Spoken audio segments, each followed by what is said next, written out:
इस लेक्चर के अंदर हम कंटिन्यू करेंगे आगे नरेशन के बारे में। हमने लास्ट लेक्चर में देखा कि नरेशन का मतलब क्या होता है, डायरेक्ट स्पीच क्या होती है, इनडायरेक्ट स्पीच क्या होती है, रिपोर्टिंग पार्ट क्या है, रिपोर्टेड पार्ट क्या है, और हमने कुछ रूल्स पढ़े कि डायरेक्ट स्पीच को इनडायरेक्ट में कन्वर्ट करने के कैसे तरीके हैं। अब हम इसी को आगे पढ़ेंगे कि इंटेरोगेटिव सेंटेंसेस का नरेशन कैसे करते हैं, डायरेक्ट से इनडायरेक्ट कैसे कन्वर्ट करते हैं, इंपेरेटिव में डायरेक्ट स्पीच को इनडायरेक्ट में कन्वर्ट कैसे करते हैं, optative, emphatic and so on. So this is what we are going to learn now. हमने लास्ट लेक्चर में पढ़ा था कि डायरेक्ट स्पीच के बाहर रिपोर्टिंग पार्ट के अंदर अगर पास्ट हो तो ये चेंज हो जाता है। प्रेजेंट बन जाएगा पास्ट, प्रेजेंट पास्ट बन जाता है, पास्ट बन जाएगा डीप पास्ट, और विल बन जाएगा वुड, कैन बन जाएगा कुड, शेल बन जाएगा शुड, दैट इज फर्स्ट बन जाएगा सेकंड अगर बाहर पास्ट हो। लेकिन अगर बाहर प्रेजेंट हो तो जब हम चेंज करेंगे there will be no change in the tense.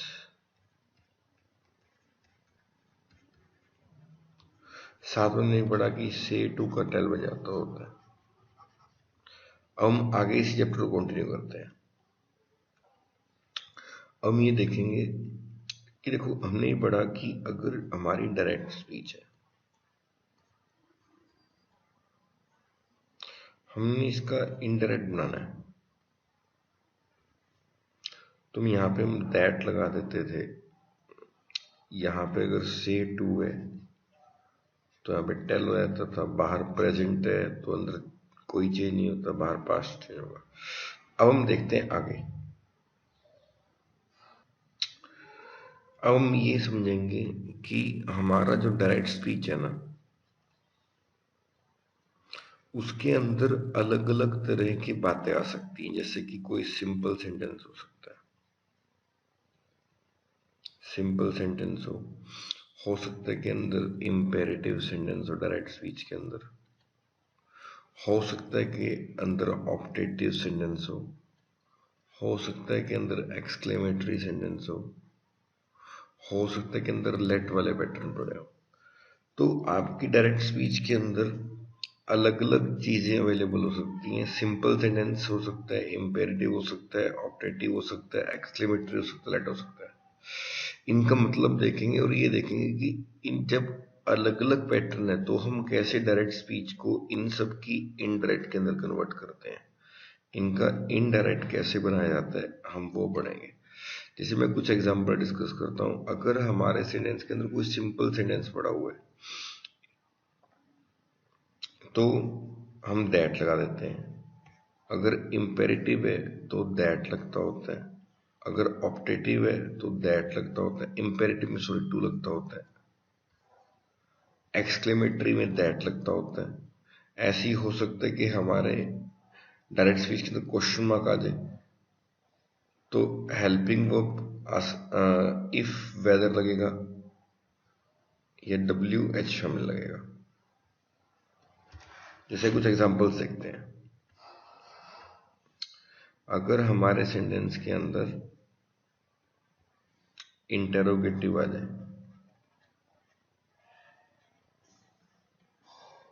यानी कि क्वेश्चन मार्क आ जाए, तो दो तरह का हो सकता है क्वेश्चन मार्क। हो सकता है कि हेल्पिंग वर्ब से स्टार्ट हो रहा क्वेश्चन मार्क, हो सकता है WH फैमिली वाला क्वेश्चन मार्क हो।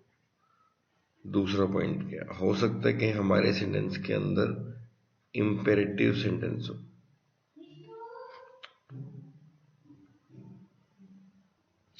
इम्पेरेटिव सेंटेंस हो सकते हैं। इम्पेरेटिव सेंटेंसेस में या तो कोई एडवाइस की बात की होती है, या रिक्वेस्ट की बात की होती है, या कोई ऑर्डर दे रखा होता है। ऐसे ही हो सकता है कि हमारी डायरेक्ट स्पीच के अंदर कोई ऑप्टेटिव सेंटेंस हो। ऑप्टेटिव सेंटेंसेस के अंदर प्रेयर की बात होती है या कोई विश की बात होती है। ऐसा हो सकता है कि हमारे इसके अंदर एक्सक्लेमेटरी सेंटेंसेस हो तो सैडनेस या हैप्पीनेस की बात होगी। तो हमारी डायरेक्ट स्पीच के अंदर इंटेरोगेटिव भी हो सकता है, इंपेरेटिव भी हो सकता है, ऑब्जेक्टिव भी हो सकता है, एक्सक्लेमेटरी भी हो सकता है। तो जैसी चीज होगी उसके अनुसार ही हम अपने डायरेक्ट स्पीच को इनडायरेक्ट के अंदर कन्वर्ट करेंगे। जैसे कुछ एग्जांपल देखते हैं। अगर हमारे सेंटेंस के अंदर इंटेरोगेटिव आ गया और उसकी बिगिनिंग यानी कि क्वेश्चन मार्क वाला सेंटेंस अगर बिगिनिंग में हेल्पिंग में पड़ा है, तो इसको हम इंटर के लिए तो इफ लिखते होते हैं या वेदर लिखते होते हैं, दैट नहीं लिखते होते, दैट नहीं लिखा जाता। और अगर हमारे सेंटेंस के अंदर इंटेरोगेटिव WH फैमिली वाला आ रहा है तो दैट भी नहीं लिखते, इफ भी नहीं लिखते, वेदर भी नहीं लिखते, WH फैमिली ही लिखते होते हैं। जैसे एग्जांपल लिखते हैं, फॉर एग्जांपल इन सबके हम एग्जांपल लिखेंगे। जैसे हम अगर इस एग्जांपल को देखें,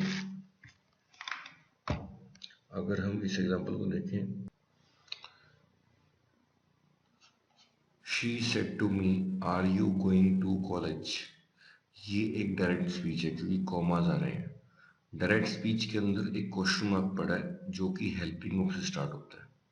अगर हमारे डायरेक्ट स्पीच के अंदर क्वेश्चन मार्क आ रहा हो और हेल्पिंग वर्ब से स्टार्ट हो रहा हो, जिसको हम इनडायरेक्ट के अंदर कन्वर्ट करेंगे तो या तो हम इफ लिखते हैं या वेदर लिखते हैं और कुछ नहीं लिखा है था, दैट नहीं लिखा है था, ये एक एरर होता है। दैट का लिखना क्या है, एक एरर है। जैसे एग्जांपल देखते हैं। अब क्योंकि ये क्वेश्चन मार्क है इसलिए सेड टू का टोल्ड नहीं बनेगा, आस्ट बनेगा, क्योंकि पूछने की बात हो रही है यहाँ पे, इसलिए आस्ट बन गया। Me whether I was going to college, are you going to college ऊपर कंटिन्यूस सेंटेंस है, नीचे भी कंटिन्यूस सेंटेंस है। क्योंकि बाहर पास्ट टेंस था और अंदर प्रेजेंट टेंस था, अंदर प्रेजेंट है बाहर पास्ट है, तो जब हमने डायरेक्ट से इनडायरेक्ट में तो प्रेजेंट का पास्ट बन गया। हमें एक और बात बहुत इंपॉर्टेंट ध्यान रखनी है, वो ये है कि जब हम डायरेक्ट स्पीच से इनडायरेक्ट स्पीच क्रिएट करते हैं, ट्रांसफॉर्मेशन करते हैं, तो इनडायरेक्ट स्पीच हमेशा असर्टिव होती है। Indirect speech is always assertive, it is never interrogative।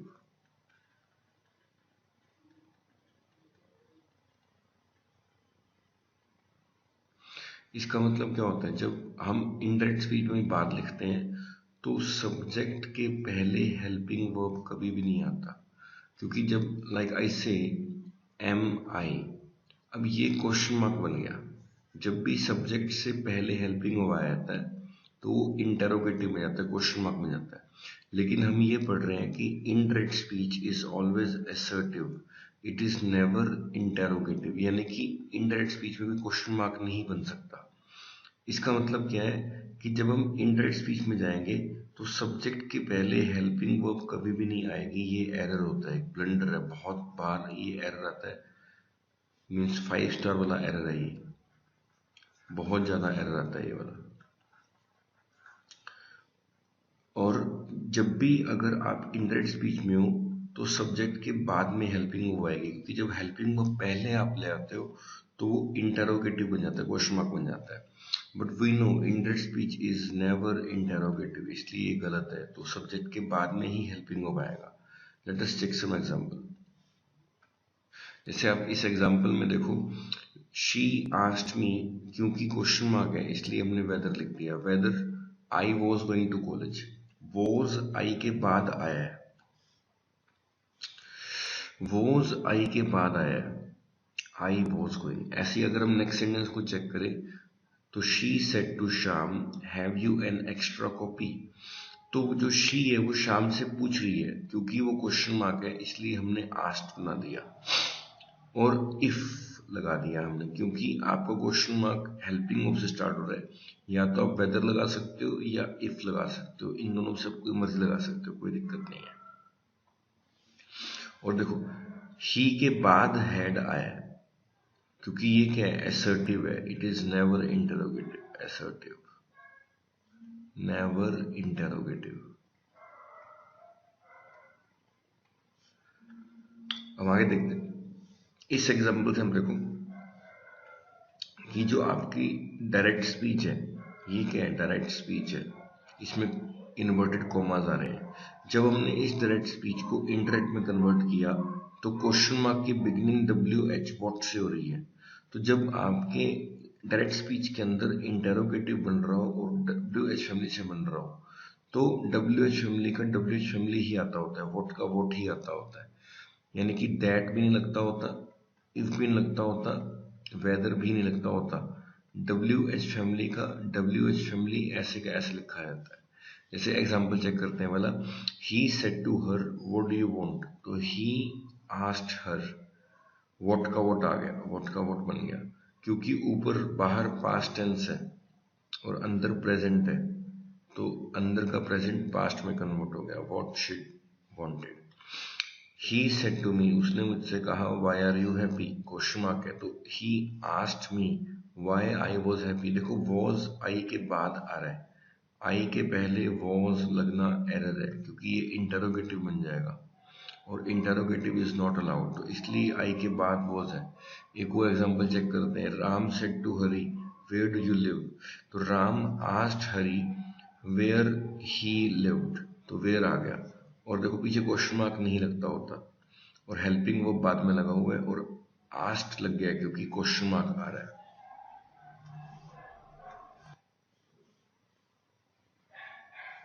ऐसी आप ये एग्जांपल देखो,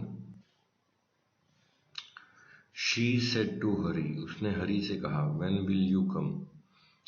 अब शी आस्क्ड हरी, व्हेन का व्हेन बन गया, विल का वुड बन गया।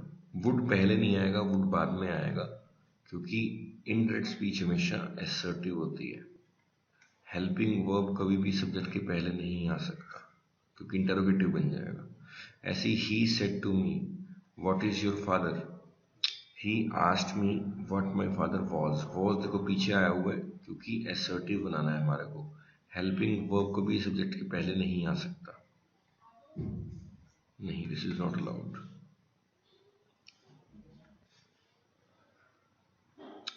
ऐसी अब हम ये देखेंगे, हमने ये देखा कि अगर हमारा सेंटेंस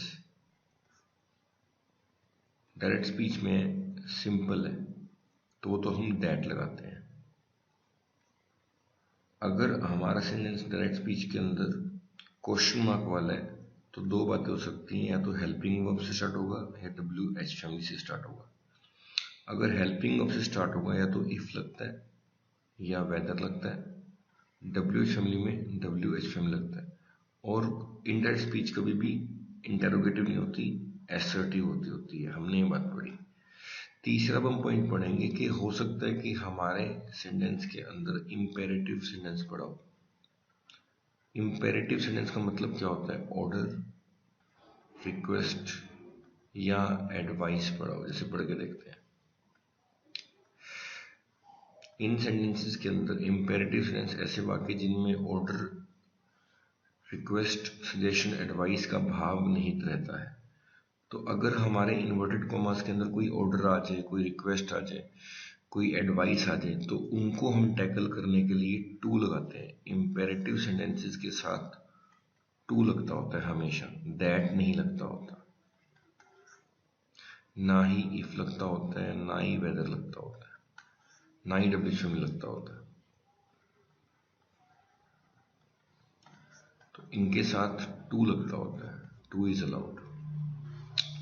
जैसे she requested to Ramu please bring my book, she requested Ramu to bring her book.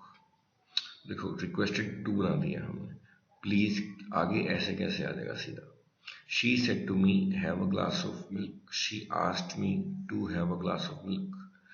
Ram said to Sita, Ram ने सीता से कहा टेक मेडिसिन रेगुलरली। अब ये साफ दिख रहा है कि एडवाइस है, तो Ram advised Sita to take medicine, तो एडवाइज्ड और टू लग गया क्योंकि इंपेरेटिव पैटर्न है, आगे सेम आ जाएगा ऐसे कैसे।